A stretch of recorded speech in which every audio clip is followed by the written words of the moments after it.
मित्रांनो, एक प्रश्न स्वतःला विचारा. तुम्ही सत्संग का ऐकता? मनाला थोडं बरं वाटावं म्हणून, की वेळ चांगला जावा म्हणून, की खरंच स्वतःमध्ये काही बदल घडावा म्हणून? कारण सत्संग ऐकणारे खूप असतात, पण सत्संग जगणारे फार कमी असतात. आणि सुखाची पेरणी भाग 31 मधील आजची ही गोष्ट आपल्याला नेमकं हेच समजावून सांगते.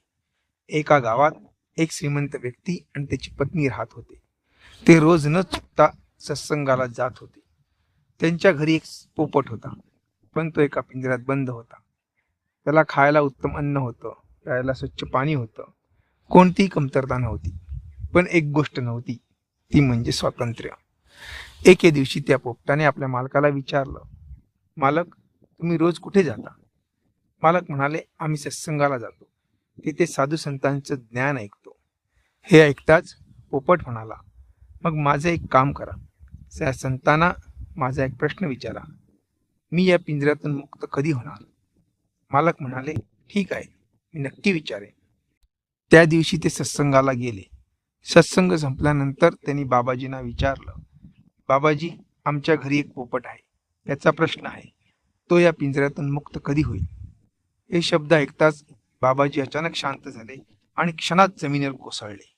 सभेमध्ये एकच गोंधळ उडाला. सगळ्यांना वाटलं बाबाजी बेशुद्ध पडले.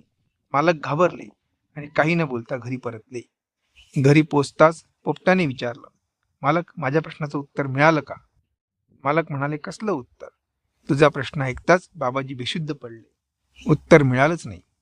हे ऐकून पोपट शांत झाला आणि फक्त एवढाच म्हणाला, ठीक आहे. दुसऱ्या दिवशी सकाळी एक विचित्र घटना घडली. मालक सत्संगाला जाण्यासाठी तयार होत होते. तेवढ्यात त्यांची नजर पिंजऱ्याकडे गेली. पोपट पूर्णपणे निश्चल पडला होता, ना हालचाल ना आवाज. मालकांना वाटलं पोपट मेला. त्यांनी दुःखी मनाने पिंजरा उघडला आणि त्याला बाहेर काढलं. पण जसा पोपट पिंजऱ्याबाहेर आला तसा तो क्षणात पंख फडफडवत आकाशात झेपावला. काही क्षणातच तो दूर निघून गेला. मालक आश्चर्यचकित झाले. सत्संगात गेल्यावर त्यांनी बाबाजींना ही घटना सांगितली. बाबाजी हसले आणि म्हणाले, मी त्याला कालच मुक्त होण्याचा मार्ग सांगितला होता. मालक आश्चर्याने म्हणाले, पण बाबाजी, तुम्ही काहीच बोलला नव्हतात. बाबाजी म्हणाले, मी बोललो नव्हतो, पण मी दाखवलं होतं. मी बेशुद्ध पडलो आणि त्या पोपटाने त्याचा अर्थ समजून घेतला. त्याला कळलं, जोपर्यंत मी स्वतःला धरून बसलो आहे तोपर्यंत मी कैदेत आहे.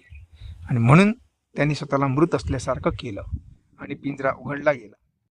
थोडा वेळ थांबून बाबाजी पुढे म्हणाले, पण आश्चर्याची गोष्ट माहीत आहे का?